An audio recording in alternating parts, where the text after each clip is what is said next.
नमस्कार मित्रों, मैं आलोक तिवारी आप सभी का आपके अपने चैनल लीगल एंड लॉजिकल पर हार्दिक स्वागत करता हूं। आज हम राष्ट्र के एक बहुत महत्वपूर्ण और जटिल मुद्दे पर चर्चा करेंगे जो हमारे नाम और पहचान से जुड़ा हुआ है।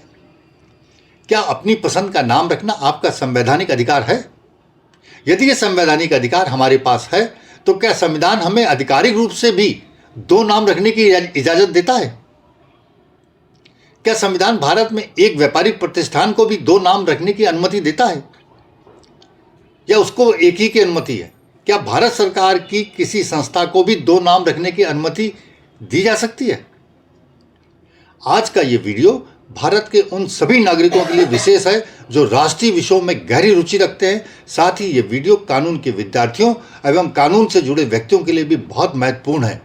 साथ ही ये उन लोगों के लिए भी बहुत महत्वपूर्ण है जो कानून में बहुत दिलचस्पी लेते हैं और राष्ट्रीय मुद्दों पर बड़ी पैनी नज़र रखते हैं।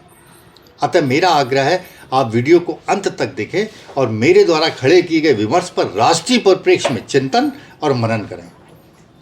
चलिए चर्चा प्रारंभ करते हैं। अपनी पसंद का नाम बदलना व्यक्ति का मौलिक अधिकार है जो संविधान प्रदान करता है तथा व्यक्ति का नाम ही उसकी असली पहचान भी बताता है। भारत के संविधान में हमें अपनी पसंद का नाम रखने का अधिकार अनुच्छेद 21 के तहत मिलता है। अनुच्छेद 21 जो जीवन और व्यक्तिगत स्वतंत्रता का अधिकार प्रदान करता है को अदालतों ने पहचान के अधिकार के रूप में भी व्याख्यात किया है जो पहचान का अधिकार और नाम चुनने या बदलने के अधिकार को भी समाहित करता है। इसके अतिरिक्त अनुच्छेद 19(1) का जो भाषण और अभिव्यक्ति की स्वतंत्रता का अधिकार देता है को भी इस संदर्भ में लागू माना गया है क्योंकि अपनी पहचान व्यक्त करने के लिए नाम का चयन करना अभिव्यक्ति का एक हिस्सा ही है। भारत के कानूनों के अनुसार एक व्यक्ति की पहचान को आधिकारिक दस्तावेजों जैसे जन्म प्रमाण पत्र, स्कूल के रिकॉर्ड्स, सर्टिफिकेट्स इत्यादि, आधार कार्ड और पैन कार्ड से स्थापित किया जाता है। भारतीय कानून ये स्पष्ट करता है कि एक नागरिक को दो नाम रखने की अनुमति नहीं है।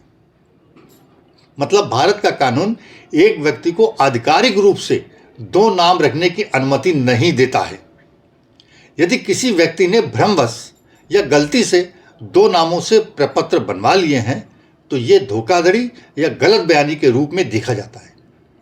यह माना जाता है कि व्यक्ति ने किसी को धोखा देने या अनुचित लाभ लेने के लिए यह किया है। हाँ, अगर किसी व्यक्ति को अपना नाम बदलना हो या नया नाम रखना हो या अपनाना हो तो इसके लिए एक प्रक्रिया का पालन करके सिविल कोर्ट से डिग्री लेनी होती है, जैसे गजट नोटिफिकेशन कराना है, 3 अखबारों में निकलवाना है, शपथ पत्र देना है कि मैंने अपना ये नाम बदल करके ये नाम रख लिया है। लेकिन इसके बावजूद आप प्रपत्रों में अपनी पसंद का सिर्फ एक ही नाम रख सकते हैं। अब प्रश्न ये उठता है कि जब भारत का एक नागरिक अपना एक ही नाम रख सकता है तब क्या व्यापारिक संस्थाओं को भी एक ही नाम रखने की अनुमति है या वे दो नाम रख सकते हैं?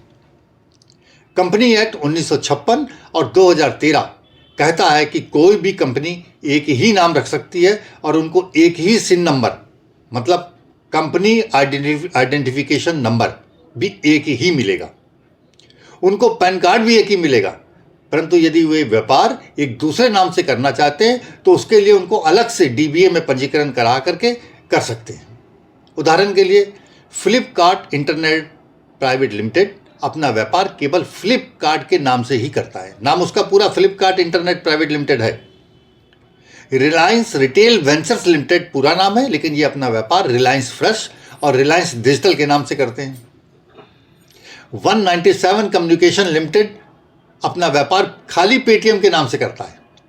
लोग पेटीएम तो जानते हैं लेकिन 197 कम्युनिकेशन लिमिटेड कम लोग जानते होंगे। जोमेटो मीडिया प्राइवेट लिमिटेड अपना व्यापार केवल जोमेटो के नाम से करता है। इनका भी पूरा नाम हो सकता है बहुत कम लोग जानते हो। इसके बावजूद कुछ संस्थाओं और कंपनियों के नामकरण में एक विरोधाभास दिखाई देता है जो प्रश्न चिन्ह खड़ा करता है। उदाहरण के लिए स्टेट बैंक ऑफ इंडिया और भारतीय स्टेट बैंक एक ही संस्था के दो अलग अलग नाम कैसे हो सकते हैं? लाइफ इंश्योरेंस कॉर्पोरेशन और भारतीय जीवन बीमा निगम जैसे दो नाम कैसे एक ही संस्था के लिए प्रयोग किए जा सकते हैं? इसी तरह रिजर्व बैंक ऑफ इंडिया और भारतीय रिजर्व बैंक क्यों लिखा जाता है? ये महत्वपूर्ण प्रश्न है यह एक महत्वपूर्ण कानूनी और भाषाई प्रश्न भी खड़ा करता है। एक ही संस्था के दो नाम कैसे हो सकते हैं? ये कहा जा सकता है कि इन संस्थाओं का गठन इनके अंग्रेजी नामों के साथ हुआ, परंतु हिंदी भाषाई लोगों की सुविधा के लिए इन संस्थाओं का नाम हिंदी में भी रखा गया। परंतु फिर प्रश्न उठता है कि इन संस्थाओं को दो नामों के साथ व्यापार करने की अनुमति क्यों दी गई? यहां तक कि हमारे देश का नाम भी संविधान में भारत, जो कि इंडिया है, के रूप में दो नामों में लिखा गया। कॉन्स्टिट्यूशन में तो साफ लिखा है इंडिया दैट इज भारत। इस प्रकार के दोहरे नामकरण की अनुमति किस कानून या सिद्धांत के तहत दी गई या अपनाई गई, और क्या यह किसी विशेष कानूनी प्रावधान से संबंधित है? कुछ लोग विलियम शेक्सपियर के एक नाटक रोमियो और जूलियट का उदाहरण देते हैं, जिसमें यह कहा गया है कि नाम में क्या रखा है। नाम केवल एक पहचान का तरीका है और किसी व्यक्ति या वस्तु का असली महत्व उसके गुणों और आचरण में होता है, न कि नाम में। बहुत से लोग ये कहते हैं नाम में क्या रखा है। इसी से एक दिलचस्प विचार भी निकलता है, क्या नाम वास्तव में किसी की पहचान को पूरी तरह परिभाषित कर सकता है? भारत विश्व का एकमात्र ऐसा देश है जहां निरक्षर और कम पढ़े लिखे लोगों की बात छोड़ दीजिए आप, बहुत उच्च स्तर की शिक्षा ग्रहण किए हुए लोग, साइंटिस्ट इत्यादि भी अपने बच्चों का नाम अपने इष्ट देव या मूल्यवान अर्थों के साथ रखते हैं और उस आध्यात्मिक परंपरा को जोड़े रखते हैं जो उनके रक्त में प्रवाहित हो रही है। ये तो हमारे यहाँ बहुत पहले से है कि लोग भगवान के नाम पे अपने बच्चों का नाम रखते थे कि जितनी बार उनको बुलाएंगे तो प्रभु का नाम निकलेगा। ये सवाल न केवल कानूनी दृष्टिकोण से बल्कि सामाजिक और सांस्कृतिक दृष्टिकोण से भी बहुत महत्वपूर्ण है, क्योंकि यह सीधे तौर पर हमारी राष्ट्रीय पहचान के स्वरूप और उसकी संरचना को प्रभावित करता है। इंडिया शब्द जहां हमें औपनिवेशवाद के युग और ईस्ट इंडिया कंपनी की याद दिलाता है, वहीं यह हमारी गुलामी के रिश्ते जख्मों पर नमक भी छिड़कता है। हमारे देश का नाम भारत राजा भरत के नाम पर पड़ा था, जिसे हम बड़े गर्व के साथ कहते हैं, जो शकुंतला और दुष्यंत के पुत्र थे और बचपन में सिंह शावकों के साथ खेला करते थे। राजा भरत के 9 पुत्र थे, परंतु उन्होंने अपने 9 पुत्रों में से किसी को भी अपना राजपाट नहीं सौंपा था, बल्कि अभिमन्यु नाम के अपनी सेना के योद्धा को सौंपा था। उनके मंत्रियों ने जब उनसे कारण पूछा कि आपने पुत्रों को राजपाट क्यों नहीं सौंपा, तो उन्होंने कहा कि राजा के परिवार में जन्म लेने मात्र से कोई शासक की योग्यता नहीं प्राप्त कर लेता। मेरा कोई पुत्र राज्य की बागडोर संभालने योग्य गुण नहीं रखता है। राजा भरत ने अपने मंत्रियों से कहा कि राज्य की प्रजा का पालन अपने पुत्रों की तरह करना पड़ता है। प्रजा पुत्र की तरह होती है, जहां व्यक्तिगत स्वार्थ की कोई जगह नहीं होती। राष्ट्रहित, न्यायप्रीत्या और प्रजा के लिए निस्वार्थ समर्पण ही शासक का मूल गुण होना चाहिए। हमारा देश भारत का नाम राजा भरत के इस विचार का प्रतीक है। वह हमें बताता है कि हमारा राष्ट्र प्रेम, व्यक्तिगत स्वार्थ से ऊपर उठकर कर्तव्य और त्याग के मूल्यों पर आधारित होना चाहिए। हमारे राष्ट्र का नाम भारत सुनकर ही हमारे अवचेतन मन में हमारे सामने राजा भरत का शौर्यवान और प्रतापी चित्र अंकित कर देता है, जिन्होंने व्यक्तिगत और पारिवारिक स्वार्थ से ऊपर उठकर अपने राष्ट्र को प्राथमिकता दी, योग्यता को प्रोत्साहित किया और अपने राष्ट्र के नागरिकों का भविष्य सुरक्षित किया। संविधान में हमारे देश का नाम भारत, जो कि इंडिया है, लिखा गया है। अतः जब हम नाम की शक्ति को समझते हैं तो यह स्पष्ट होता है कि भारत शब्द हमारी संस्कृति, गौरवशाली इतिहास और त्याग का प्रतीक है। वहीं इंडिया औपनिवेशिक अतीत से जुड़ा हुआ गुलामी काल का प्रतीक होता है। क्या आपको नहीं ऐसा लगता?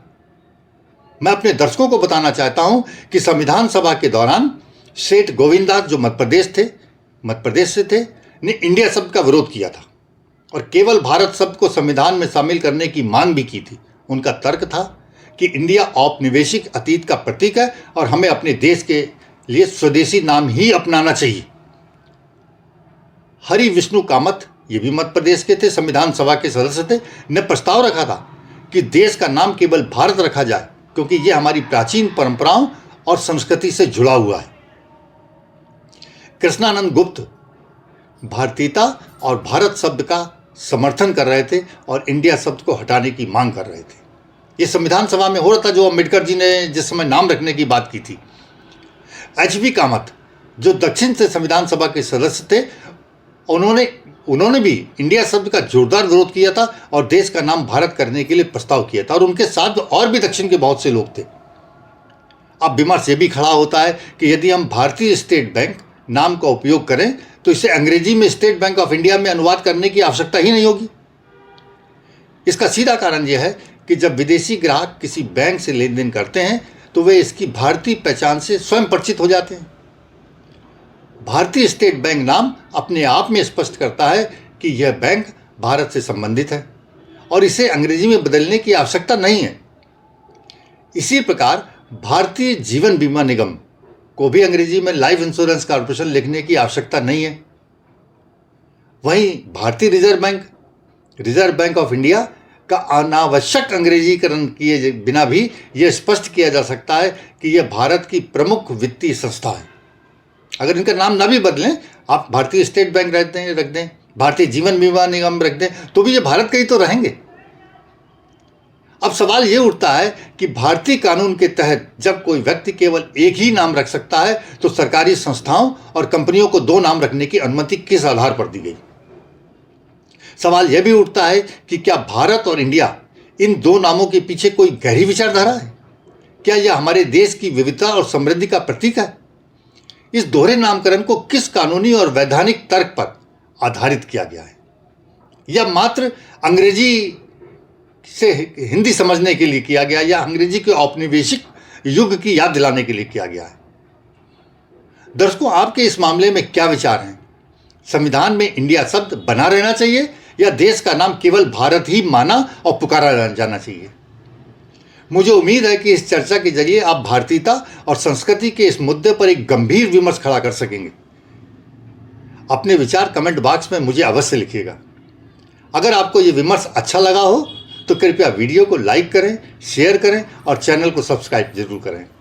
हम आपसे फिर मिलते हैं एक नए विषय और विमर्श के साथ। तब तक के लिए जय हिंद, वंदे मातरम, धन्यवाद।